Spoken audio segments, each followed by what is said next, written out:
listener production. Hello, happy Friday and welcome to The Briefing. I'm Katrina Blowers. The lawyers in Donald Trump's New York trial are still trying to decide on jurors. Despite an initial pool of almost 100 prospective jurors, only 5 had been seated on the case since election began on Tuesday, our time. Many of the prospective jurors have said they just couldn't be impartial. Another 2 have been excused today, one after expressing doubt about her ability to be fair and impartial, and the other over concerns that some of his answers in court may not have been accurate.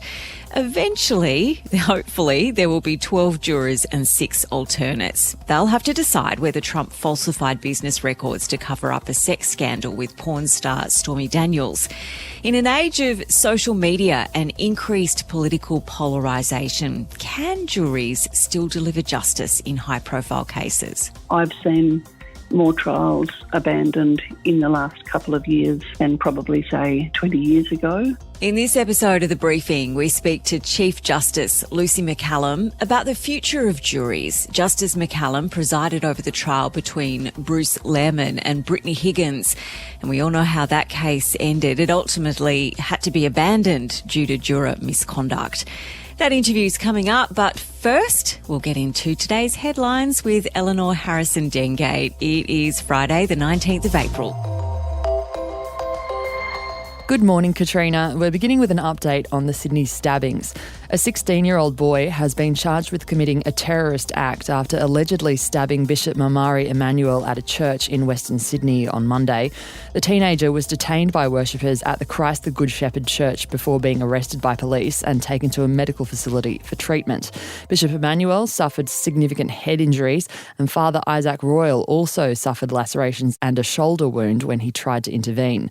Yesterday afternoon, the boy was interviewed by police, who then charged him with committing a terrorist act. Yeah, and Bishop Emmanuel has also released his first message since the attack. I forgive whoever has done this act, and I say to him, "You're my son, I love you, and I will always pray for you." The Pakistani security guard wounded in the Bondi stabbing attacks will become a permanent resident. We see no reason why this shouldn't be approved, and I'm very confident it will be approved. He is the sort of character that we want to see continuing to contribute here in Australia. On a current affair there, Mohammed Taha is recovering in hospital after he was injured while confronting knife-wielding attacker Joel Cauchi.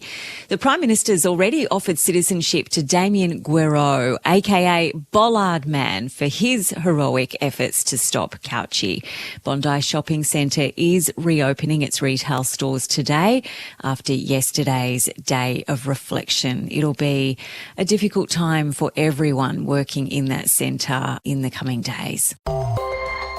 Channel 7's Chief Executive James Warburton has stepped down from the top job effective immediately. He's leaving 2 months earlier than expected. It was announced last December he would finish up on or before June 30th.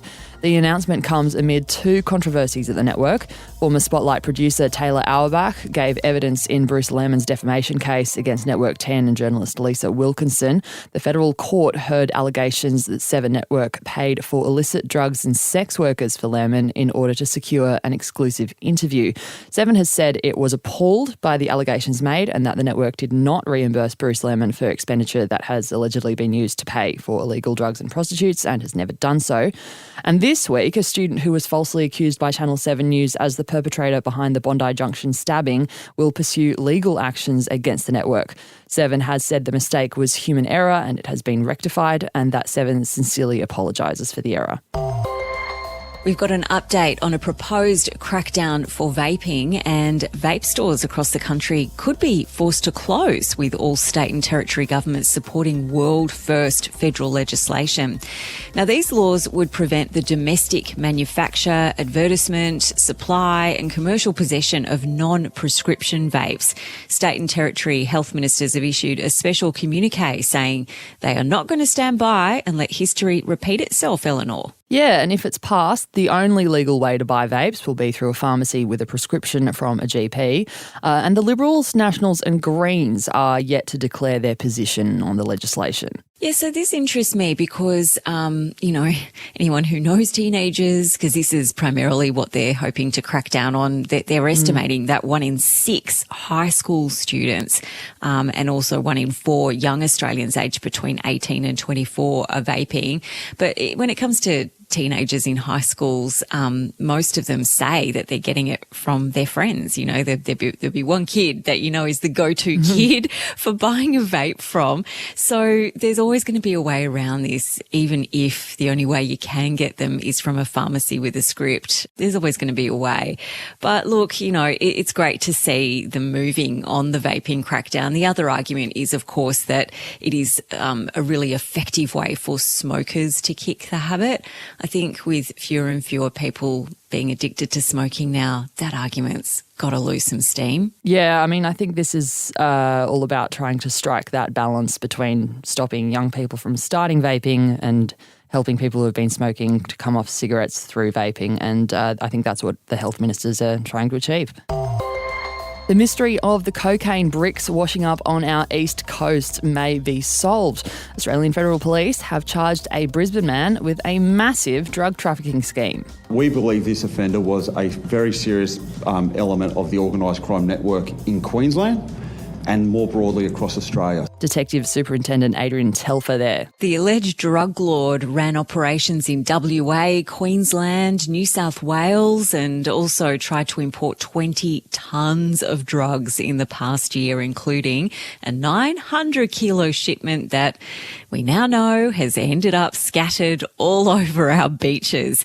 He faces a string of charges following a 12-month investigation by the AFP, Australian Border Force, and Queensland Police. I wonder if that means now, Eleanor, that all of those bricks have been accounted for. There have been people eagerly awaiting their arrival on New South Wales beaches. The other thing that got me thinking while I was watching this press conference is they keep referring to this alleged drug lord as being really sophisticated. This transnational operation. Yeah.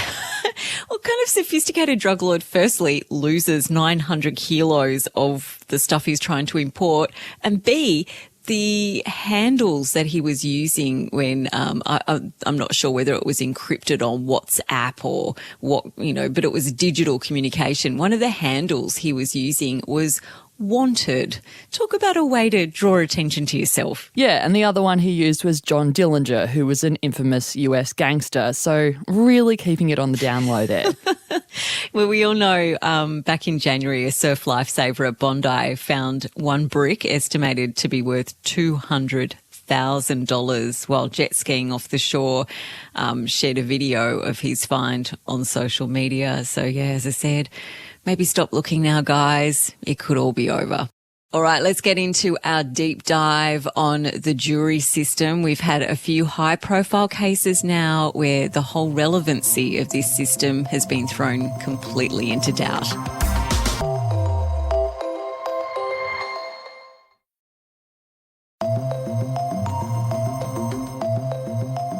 This week, lawyers in New York are trying to pick the 12-person jury for Donald Trump's trial, the first of 4 he's facing.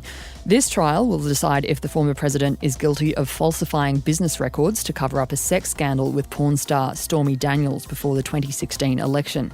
Dozens of jurors had to be instantly dismissed on the opening day after admitting they could not be impartial. After that, prospective jurors have had to go through an initial 42-part questionnaire designed to weed out potential biases before going through another stage of questioning by lawyers. Trial by jury in high-profile cases is fraught, and not just in the US. The criminal trial between Brittany Higgins and Bruce Lehrmann in 2022 over whether Lehrmann raped her in Parliament House had to be abandoned over juror misconduct. The jury was dismissed after a juror was found to have been conducting their own research by downloading an academic article that had not been presented in the trial. The ACT Supreme Court Chief Justice Lucy McCallum, who oversaw that trial, joins me now. Justice McCallum, thank you so much for joining us on the briefing. How do juries generally get selected in a criminal trial? Well, the first process is that anyone who's on the electoral roll is liable to receive a summons to do jury service. Then there's a process of removing some people who aren't eligible, for example, if they have a criminal record. Then the number of people who are eligible come to court for selection in a particular trial in response to a summons. And then on the day that the trial starts, it's a random process of selection from that randomly selected group. So that the numbers literally get pulled out of a ballot box. And can lawyers object to any of the jurors that get pulled out of the box? They can. The number of objections varies from different state to state. In New South Wales, a while ago, they deliberately reduced the number of objections so that lawyers couldn't kind of craft a jury of the profile that they were looking for. I'm in the ACT. We still have 8 objections per accused and 8 for the prosecution. And I did a trial recently where the barrister for the accused objected to every woman whose name came up. But that's a random process. That in objecting to the jurors, the lawyers don't know anything about the juror. They're just doing it basically on appearances. Interesting. Okay. And so what factors go into a trial being decided by a jury versus, say, a judge? That is governed by legislation, and it varies from state to state. In some jurisdictions, a person can have a trial by judge alone at their election. In some instances, or for some offences, the court has to decide whether the trial should be by judge alone. The default historically was by jury for every criminal trial, and the right to a trial by judge alone is something that's coming incrementally more recently in different jurisdictions. For Commonwealth offences, it always has to be a trial by jury. So currently in America, there's a trial involving Donald Trump. 50 jurors were immediately dismissed. Is that kind of thing unprecedented, or is that becoming more common, because of social media and especially in the US, increased political polarisation? Well, it's important for your listeners to understand a significant difference between the process in the States and in Australia. The United States has always had that process of jury selection by a mechanism where the lawyers can question potential jurors about their views, their social media platforms and so on. In Australia, we have deliberately resisted that. The jurors remain anonymous. The lawyers don't know anything about them. They're randomly selected from the electoral roll, and then they're randomly selected from the panel for a particular trial. So that's a significant difference between Australia and America, and I sincerely hope that we hold on to the system we have in Australia where you have deliberate anonymity and not knowing about the people. There is a process for people to come forward with information, so the judge would invite them to say if there's any reason why they think they wouldn't be able to give impartial consideration, but that's based on information that the jurors choose to disclose. And the judge would provide information about the kind of case. I always also give what I call a content warning if it's a case that involves particularly graphic, distressing evidence, which often arises in a murder trial, and in some sexual assault trials it's more common now for people to film, believe it or not, sexual assault, so the jury has to watch that material. And I give a content warning for anyone who thinks they might find that distressing and not be able to cope with it. So there are some ways in which people can be excused based on information provided to them by the judge and the information they provide in response, but there's no right to interrogate. And I think that's the significant difference between Australia and America. Personally, I spend, I would say, upwards of 4 hours, maybe 8 hours on my phone a day. I'd be easily accidentally seeing social media if I ended up becoming a juror. How do lawyers actually deal with social media during a trial? And how do you sort of instruct jurors not to get prejudiced when they're deciding a case? It's a significant problem, and it's a growing problem. I've been involved in criminal trials professionally for over 35 years, and obviously that began before the advent of the internet. All we can do is direct jurors not to access information about the trial outside the court, but also I'm very careful to explain why that is, and I explain to them that the accused is entitled to a fair trial, and the prosecution as well. A fair trial means one where everybody knows what evidence is being considered. If they're getting information from social media, we don't know that they have that information, and that denies the accused and the prosecution an opportunity to interrogate that information and make submissions about it to the jury. I do say to jurors, maybe take a little social media holiday during this trial, but obviously the risk of accidental exposure is high.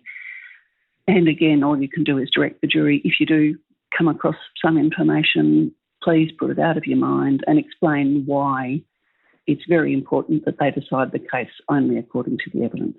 They give a promise at the outset of the trial to determine to give a true verdict according to the evidence. And I just keep explaining again and again why that's so important and why it would be unfair if they were having regard to information they heard outside the courtroom without the people in the courtroom knowing that they had that information. Do you think that there have been more abandoned trials because of social media in recent history, or do you think that the instructions at the moment are solid? I can only go on my own individual experience and anecdotal evidence, but certainly my sense of it is that I've seen more trials abandoned in the last couple of years than probably, say, 20 years ago. So do you think there could potentially be a future where we might be forced to abandon juries completely due to just the the ubiquity of could there be a future where we're forced to abandon juries due to the ubiquity of social media, especially somewhere like the US where there's also this increasing political divide? I'd hope not to see abandonment of juries. What has been mooted by some academics is the possibility of, instead of directing jurors not to look at anything, embracing the fact that they're going to and directing them to disregard it. And so that's certainly something I can see coming in the future, where you acknowledge that they're going to be reading about the case instead of directing them not to, but explain to them the importance of disregarding anything that they haven't heard in the courtroom and seen tested by the barristers. And so, for example, say you are a juror and you think that one of your fellow jurors is bringing in outside information or, information that they shouldn't have. What should you do? It's so important for the other jurors in that situation to provide that information to the judge. And the way to communicate with the judge under our current system is to write a note, give it to the sheriff's officer or the court officer, and it gets passed on to the judge. But that's the only way the judge can know if someone is not complying with their obligation to remain impartial and only consider the evidence in court. You don't like to make the jurors dibby-dobbers on each other, but jurors are always told, if you do become aware of misconduct on the part of another juror, please tell me. I think people find that hard to do, but it's really important that that information gets passed on to the judge so that the judge knows someone's misbehaving and not remaining impartial. Okay, and so there's a very good chance someone listening to this may in the future be a juror on a high-profile trial. Can you tell us a bit about how should, the model juror go about doing that job? The model juror will listen to the directions of the judge, I think I would say, understand that the process relies for its integrity on the accused being tried according to the evidence that's given in court. To the extent that you get exposed to different information and different views outside the court, put it out of your mind and understand that the reason for doing that is a matter of fairness to the accused and, as I've said, to the prosecution. Justice McCallum, thank you so much for joining us on The Briefing. You're very welcome. Thanks for listening to today's briefing. That's all for this morning. Before you go, though, we'd love it if you could share this episode with someone you think might enjoy it. And if you want to keep up with our other content, you can check us out on Instagram at The Briefing Podcast and on TikTok and YouTube. Search Listener Newsroom. That's LISTNR. I'm Eleanor Harrison-Dengate. See you next time.